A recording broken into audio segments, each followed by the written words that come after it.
Welcome, everybody. So excited to hear from Danielle Hutchinson about neurodiversity and mediation. So excited that you're here with us today, and gonna hand over the baton to you, Danielle. Right. Thanks, Danielle.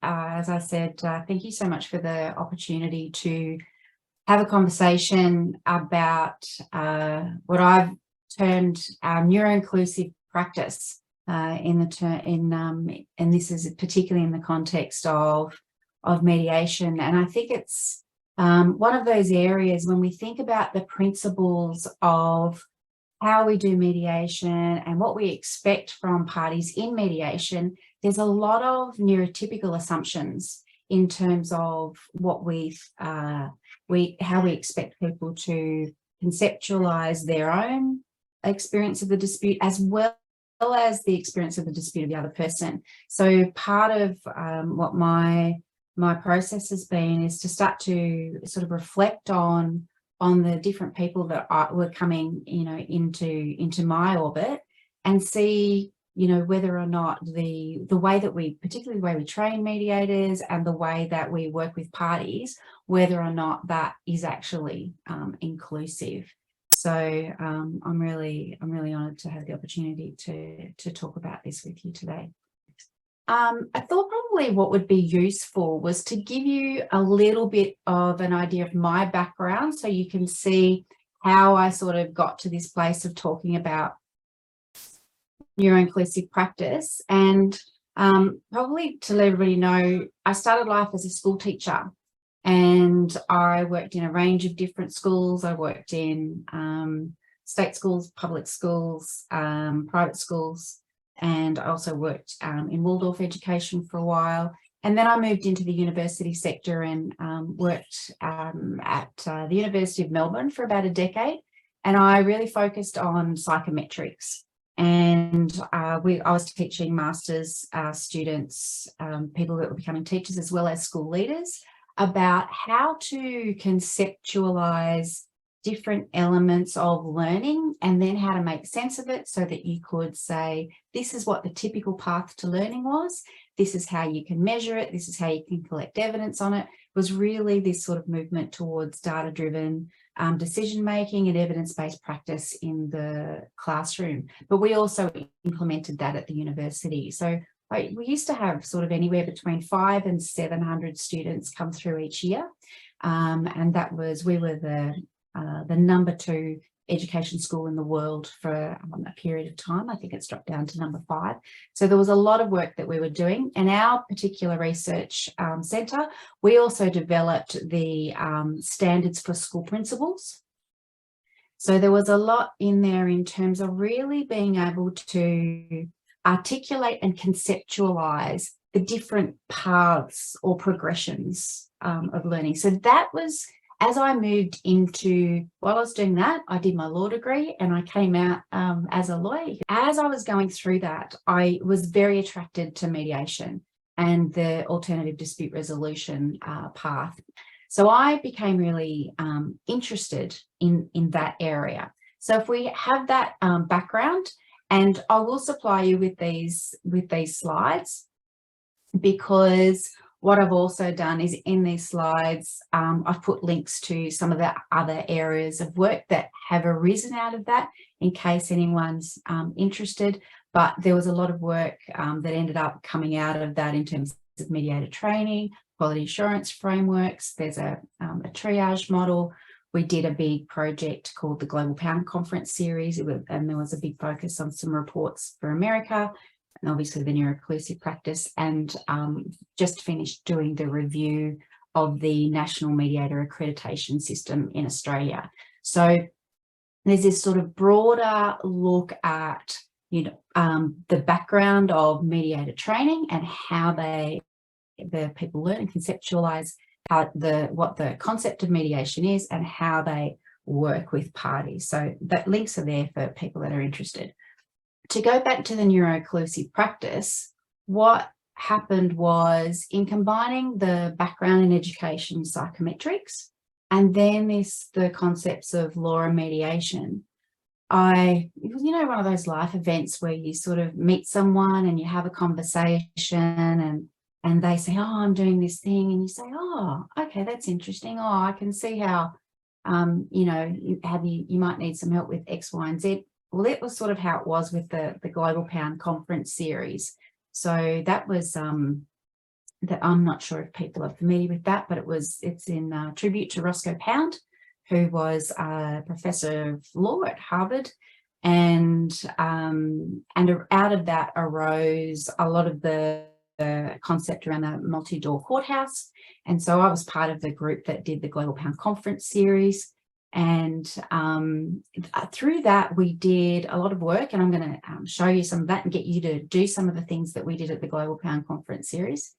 Through that research, we started to develop concepts of what different people, how they conceptualize disputes, because the great thing about the Global Pound Conference series was that it had a very strong party focus. So it was one of the first times that there was this, not just the focus on what lawyers thought or what academics thought, but it was really about, well, what do the parties think? And is that different from what the lawyers think or what the mediators think? So that was a big thing that informed the neuroinclusive practice. And then the other element was lived experience. So that's me and my husband on our wedding day. And in that picture, you see two neurodiverse people who did not know that they were neurodiverse. And that has a really big impact on how you relate to each other, how you resolve conflict. So that was there, but you'll also see other members of my family peppered through this process because, as you would probably know, neurodiversity often runs through families. They also say too that if you want to know if you're neurodiverse, pop yourself in a room with another neurodiverse person and see how quickly you bond. And if you bond really quickly, there's a good chance that you might be neurodiverse too. In terms of what I was talking about before, so they're the links and the documents in terms of the other work that's been done. And this is where I was up to. So there you go. So there's the delightful picture of my husband and I. So here, this is a picture of the Global Pound Conference series. That's myself and my business partner.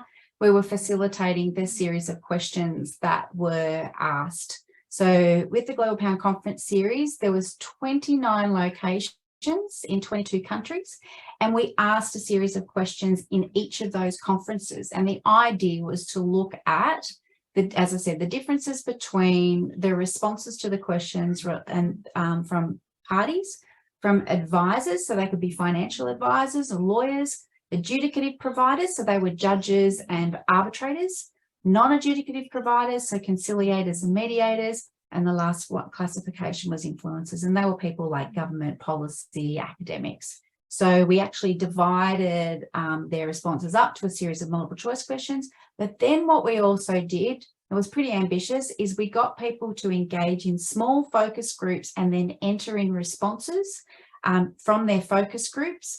And then we did almost like a grounded theory, extracted out the themes to be able to develop profiles of what we've got this concept here called dispute savviness. So what we were doing is we were looking at how savvy or how sort of capable or competent people were in terms of their ability to resolve disputes. So that was something that was extracted out there. And for anyone that's interested, the Global Pound Conference Series reports, we did 7 for North America, and you can actually then go in and see the slight variations there were in terms of the way that skills were conceptualized across the different areas of the US and Canada. So it's pretty similar, but there is a little bit of a difference. What we did was we ended up developing 3 levels, and we had a series of these profiles in terms of the market and the whole of stuff. But in terms of parties, we had a series of profiles where we had 3 types. We had 3 types of parties. We had one where they're the type of party who pretty much you sort of we don't really come across them in mediators. Like they've got their dispute resolution process so in hand that they tend to be able to resolve their disputes. So that's Rosemary. She's up the top. She's got it totally in hand. Then you've got Nathan in the middle. He muddles through. That's actually my brother, Nathan. He muddles through. He's not too bad. You know, he can get it resolved, but, you know, if it was a high stakes negotiation, you probably wouldn't send him in. And then you've got down the bottom, you've got Ross, and that's my dad. And let's just say when it's about resolving disputes, he gets in his own way. So there are some challenges. So what we'll do now is I'll share with you sort of, these are just a couple of lines from the findings that we had from the Global Pound. And these were sort of themes that tended to come out generally across, you know, irrespective of what jurisdiction you were in, whether it was Singapore, whether it was the US, whether it was Australia. This is sort of the vibe that tended to come out. So, all right. So we've got Rosemary. She sees the bigger picture, maximises mutual gains where possible, has realistic expectations. Whereas Nathan, he understands that he needs to compromise. He looks to bargain, but he potentially is going to maximise his own position. He's not quite at that place where he's able to see that bigger picture and the benefit of the mutual gains. And then down we've got Ross. He typically has unrealistic expectations, seeks to blame the other party, and is attached to a fixed position. So, and I will say that all of my family have given me permission to use them. My dad's pretty chuffed that he gets to be the bad guy. He said, look, someone has to be. So he was pretty happy to be able to do that. So so that's typically what tends to be this sort of what we call these levels of dispute savviness. Now, if we have a look at what that reflects to, is that sometimes what comes through, and this is in the article that Tommy started talking about neurodiversity and dispute resolution, is that a number of those behaviours that are typically demonstrated at that lower level of dispute savviness are often the kinds of approaches that we see in our neurodiverse parties. So Dad's happy for me to disclose he is, or back in the day it was an Asperger's diagnosis, now it would be an ASD1 diagnosis. So Dad, he's also, so he's autistic.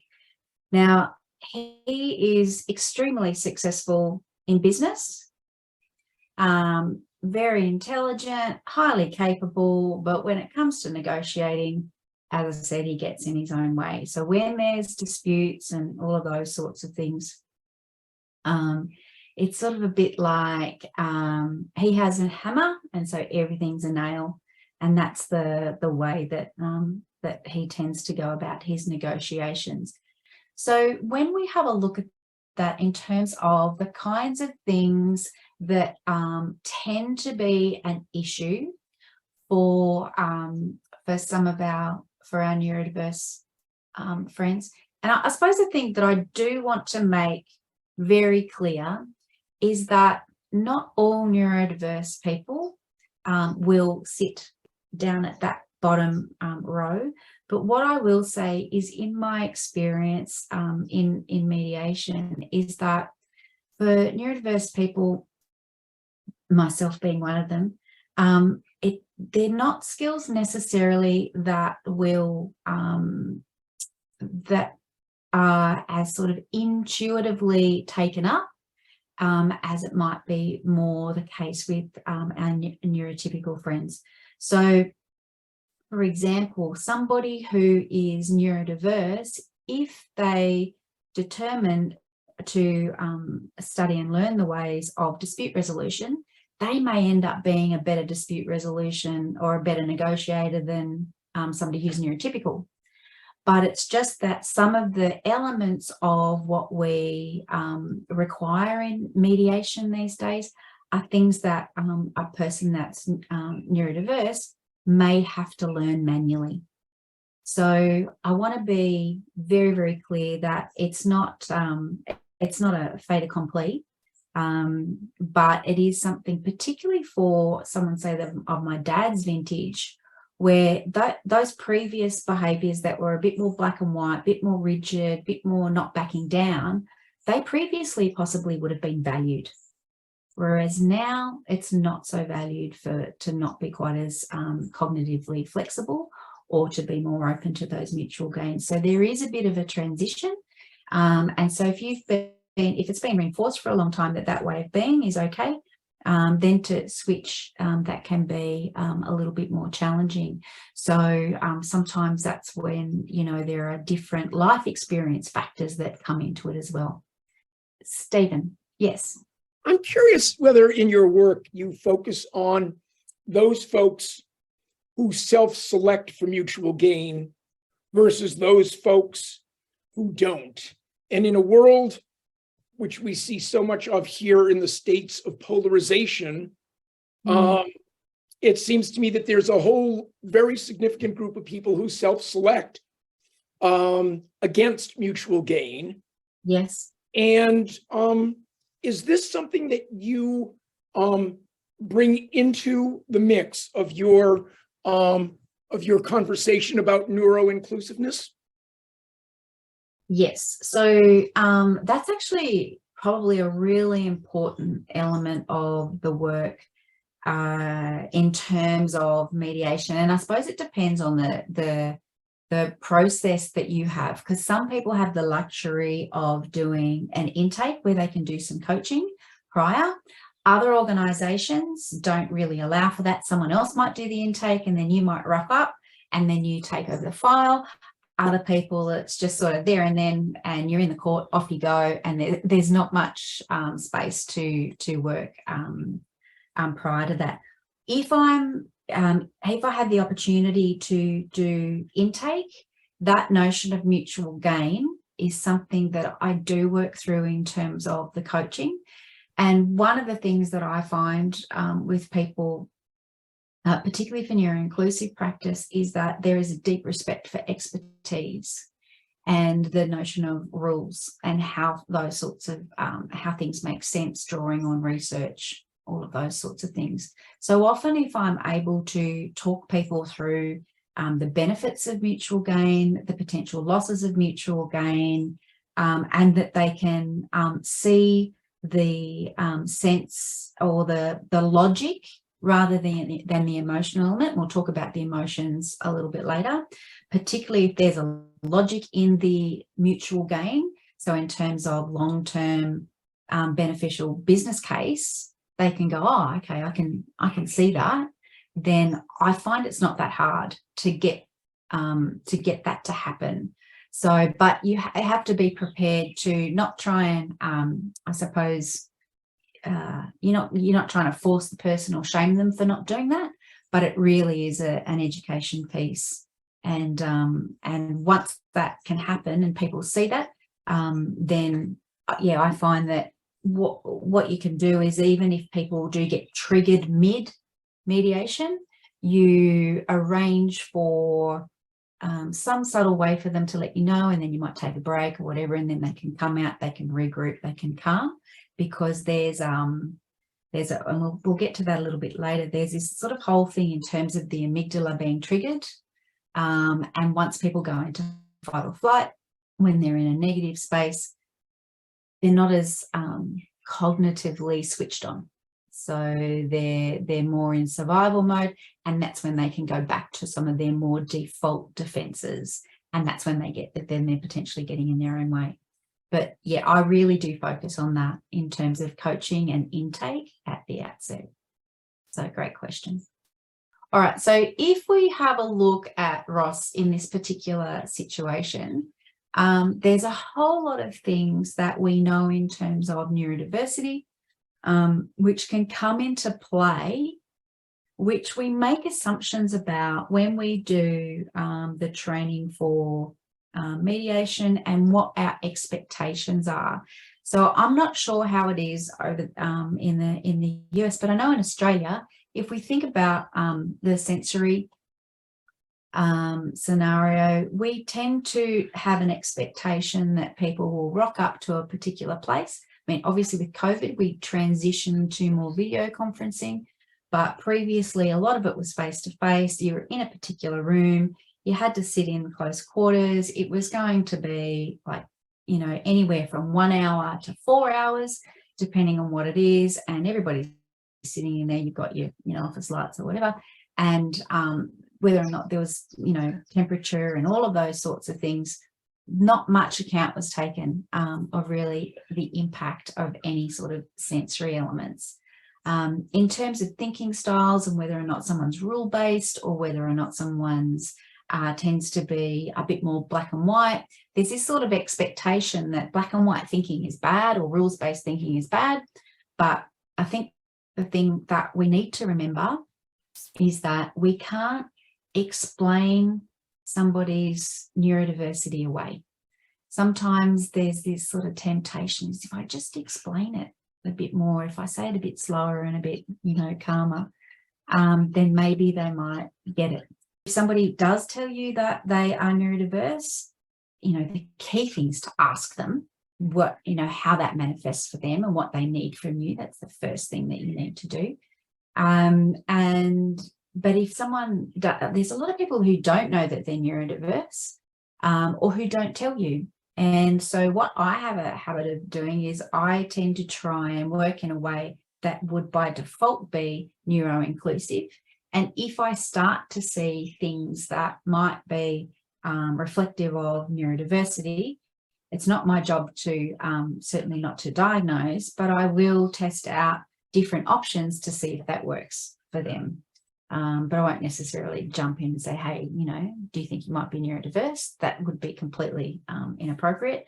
But, you know, sometimes there will be different elements that work with people who either don't know that they're neurodiverse or who aren't neurodiverse, but have, you know, some traits there.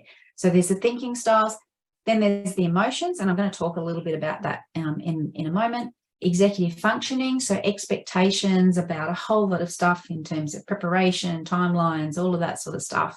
You know, sometimes, you know, there's this sort of sense of we're not going to, you know, mollycoddle people along or patronize people. But if people have executive dysfunction, they're spending a lot of their life trying to remember all the things that they're forgetting. You know, there's this thing of it. So sometimes there can be certain things that we can do that can make things easier rather than, you know, putting an additional burden on somebody who already has a lot of difficulty in that area. And then the final thing is perspective taking. And I think that's probably one of the biggest things in mediation, where often what we're doing is expecting the other person to take the perspective, or expecting one party to take the perspective of another person. And for some people who are neurodiverse, the ability there to imagine is compromised. Not all people are like that. Some people have a very, very rich imagination, but for other people, you know, I was running a session one time and working with a neurodiverse person, and we were that exercise that I gave you to try and imagine and then write something down. And this person had said to me, you know, with my neurodiversity, the capacity to imagine is very limited. So when we're asking people to do that, and try and put themselves in another person's shoes, if a lot of it's about trust building, but if that neurodiverse person says to you, oh, I find that really difficult, then, you know, that's part of the way that their brain works. It's a bit like these days, you know, when people go, say, oh, everyone's a narcissist, right? It's a big thing. Everyone's a narcissist, right? It's like, well, if you actually think someone's a narcissist, then you have to expect them to behave like a narcissist.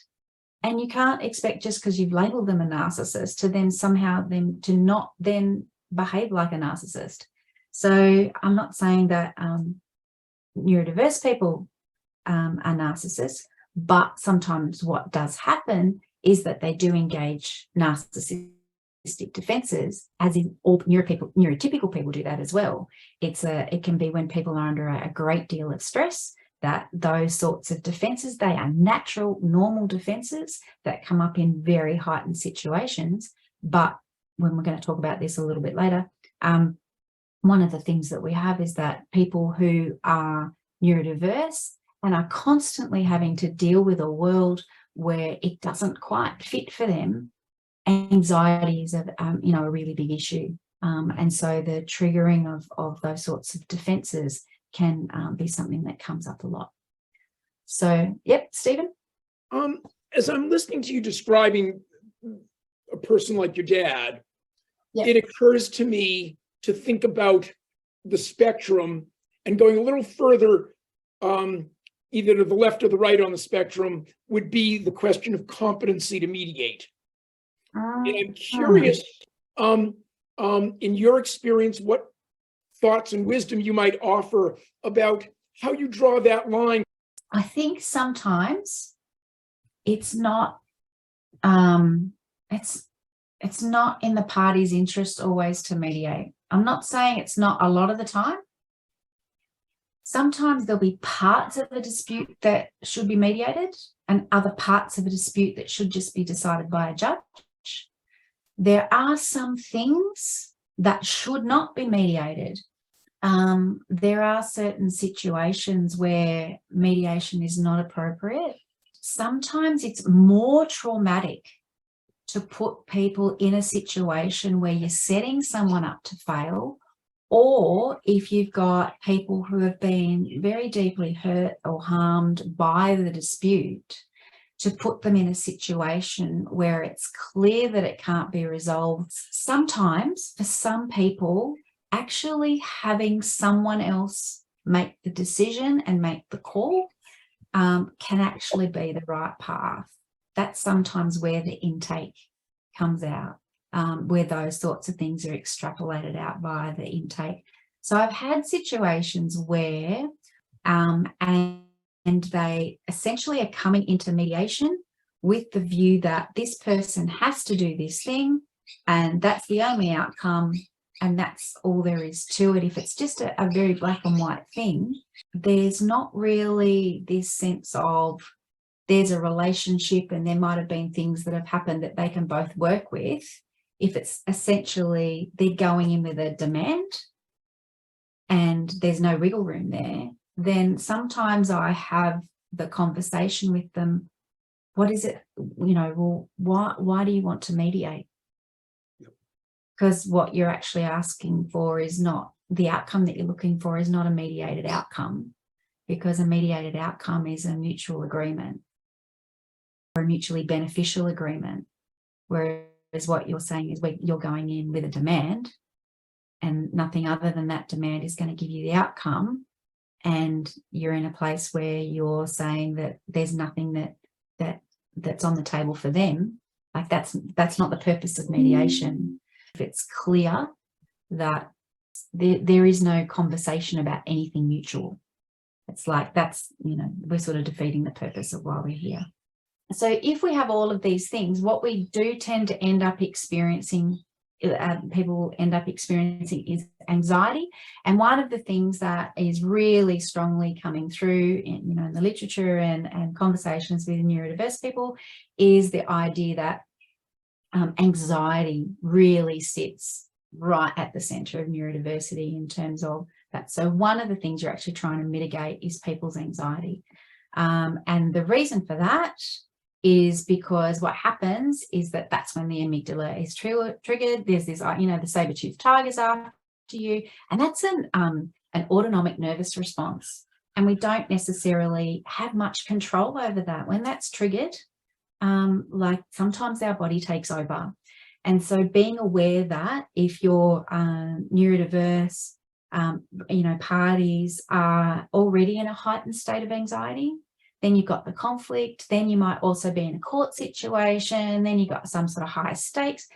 The likelihood of being triggered is increased. So if we're aware of that, and then if we also know that this has happened over the course of people's lives, And so they probably experienced a fair bit of trauma. So that idea of trauma-informed practice is what really needs to come through as well. So that can lend a lot of really a really useful lens in terms of how to work with neurodiverse people. So I just pulled up a little bit of an illustration in terms of what you might do. So if we're thinking about Ross, if Ross has sensory issues, again, not all neurodiverse people have sensory issues, you might want to have a look at the different types of sensitivity. Maybe it's smell, maybe it's light, maybe it's whatever it is. One of the things that you can do is you can look at the mode of mediation. So whether or not it's face-to-face, telephone, video. There's some good research to say that. And we do this actually with our workplace, our Fair Work Commission in Australia. They do telephone mediation, and there's some good research to actually say that by reducing the number of sensory inputs, it can actually be a good method of mediation, to do phone mediation. And it seems that the research suggests that we are able to actually pick up a fair bit of information through the telephone, and it's not necessarily a worse outcome. We used to also do a lot of family mediation by phone. So the telephone, it's not the end of the world. Video can also be useful because people can be in their own space. It's like the telephone. But if people want to pick up on the non-verbal cues, a lot of people want to see each other. That can be useful. But if it is face-to-face, you can think about modifications to the environment. You can also think about modifications to people. So even just things like not wearing heavily scented deodorants and perfumes and those sorts of things can make a huge difference, because that can be very distracting for neurodiverse people. And also modifications to the structure. So that's in there as well. The final thing that I just would like to mention is this sort of the idea of emotions. Now, emotional regulation is a big thing in neurodiversity. It links into the executive functioning. And often around mediation, we'll be talking about, how did that make you feel, and, all of that sort of stuff.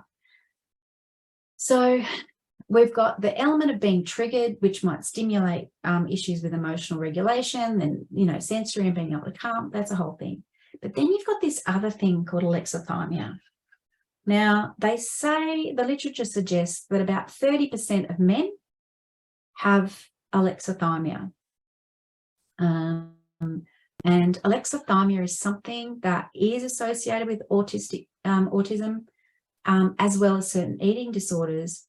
And it means that people can't actually describe their own emotions or describe the emotions of others. And that might tap into some of the imagination thing.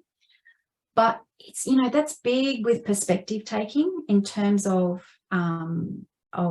someone being able to understand how someone else might be feeling, but they also can't understand how they're feeling.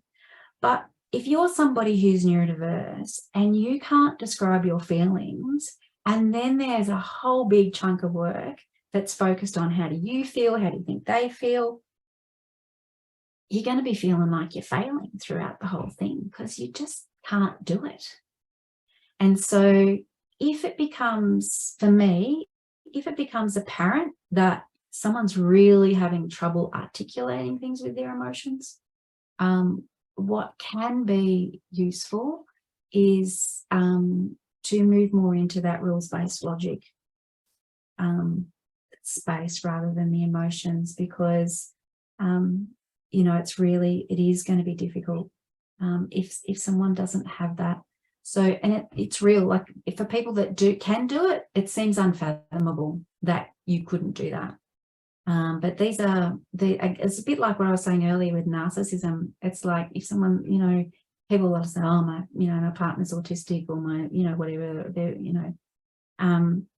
if that's really, if you meet someone, if you're working with someone and you really do think that they might be neurodiverse, then you have to work with the idea that they're neurodiverse. And if you think, oh, they got alexithymia, it doesn't matter. You can explain it back to front, sideways, and all the other ways. They may not be able to do it. So don't set them up to fail. Look for another way. Look for another way around it. So I think that's all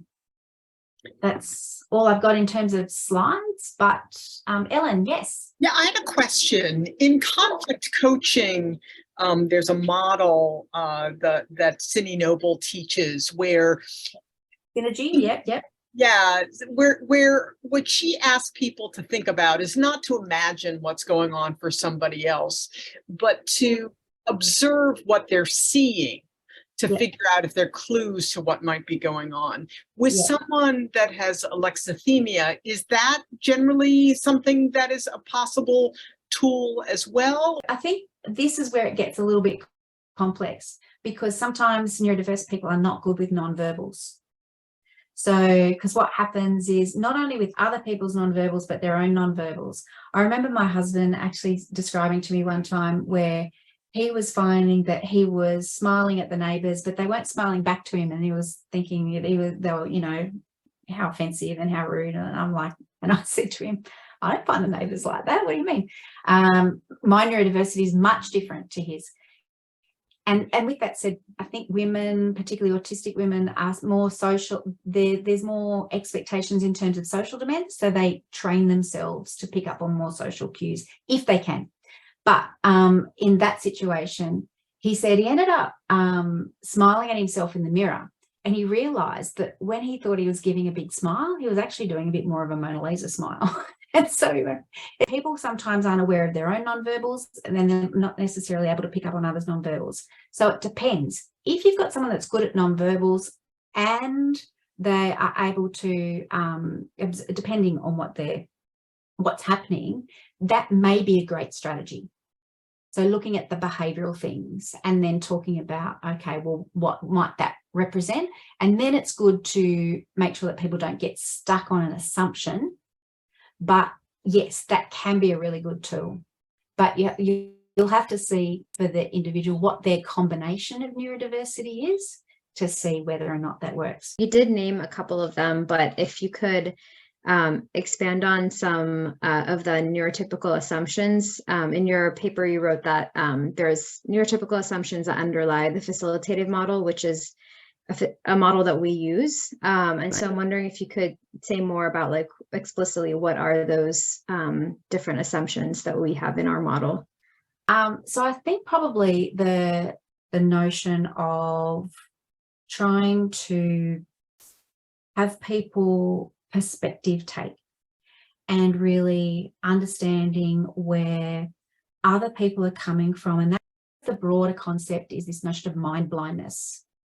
And that notion of being able to, particularly with mediation, often the focus is on the relationship. Now, that's not to say that neurodiverse people don't care about relationships. That's not true. They do care about relationships, but their priorities in relationships might sometimes be different, or their ability to be able to emotionally regulate within a high stress situation, their ability to process. So, for example, if we're in a mediation, people are sitting there, we've got them sitting in the room and facing each other, the ability to be able to process all of the information, particularly if it's coming through, if it's emotional, particularly if it's coming through and they're being asked to think in a more grey way rather than a black and white way. The way that we will set up mediations is that there's sort of this idea that we'll go in, and through the course of whatever particular time there is, we'll then be able to come out with a resolution at the end, and off we go. Whereas for a lot of neurodiverse people, they've got all of these different things going on in terms of the emotions, the sensory, all of those sorts of things. And then we have a process that is not broken up and doesn't allow time for people to go away and process. So I think that's it's sort of the combination of all of the different demands that we expect, the way that we're expecting people to think in terms of perspective taking, stepping in someone else's shoes, thinking about how the emotions are, thinking about the long-term mutual gain, stepping out of the black and white thinking. we're expecting them to do that all potentially while they're triggered, and then not allowing the time to process because of what the structure is. So I think that in terms of those assumptions, even just the idea that we can't do a little bit at a time and allow people time to go away, process, think about something, calm themselves down. Because if neurodiverse people are going to be able to do some of the things that we are, sometimes they can do it, but being expected to do it in a heightened state is unrealistic, because for some people it's a little bit more manual. Not for everybody, but for some people. So understanding that it's a manual process that might need more time, more space, a calmer environment, more coaching at the beginning to be able to test some of those ideas out, a strategy that's prepared prior to the process, so that if that person needs to sort of tap out and say, hey, I can see that I'm not processing this anymore, or I'm starting to feel triggered. When you're learning how to do something in your training, you have to learn a process. And it's important to have some structures around that when you first start. But as you sort of move through that and gain more experience, the neurotypical assumption is really that what we've got and what we're going to ask people to do is going to work for the most part. Whereas it could be almost any element of what we're doing could be something that might actually get in the way of a neurodiverse person. I think it's the process that doesn't allow for particularly processing, and also for the way that we question in terms of whether we're asking about feelings or perspective taking or those sorts of things. Sometimes we might want a more black and white negotiation as mediators, because we've been trained that it's all about the relationships. It might be all about the relationships, but it might not be all about the feelings. I think the main thing is to ask people. I think that's the big key, because neurotypical people, neurodiverse people, everyone's different. And we might have a great model that works most of the time, but I think if we just get into the habit of asking people what they might need and trying to build in some of that flexibility and trusting the practitioner to be able to meet those needs. One thing I would suggest that you do as an organisation, because I don't know exactly how you do it, sit down and think about what assumptions do we make in terms of our process. So do we make assumptions about time? Do we make assumptions about senses? Do we make assumptions in terms of the types of questions that we ask? What assumptions do we make? And do that reflective practice. And that conversation even of itself will start to make visible the mental checklists that each of the practitioners has in their own mind. And then you end up going, oh, do you think that? Oh, I thought it was this. So that sort of reflective practice and really making explicit the things that sometimes you just assume everybody else is thinking that same thing. Doing that, I think, is a really potent and powerful thing. Thank you, Danielle, so much. We really appreciated your help. My Thanks, pleasure. everybody. Thank you.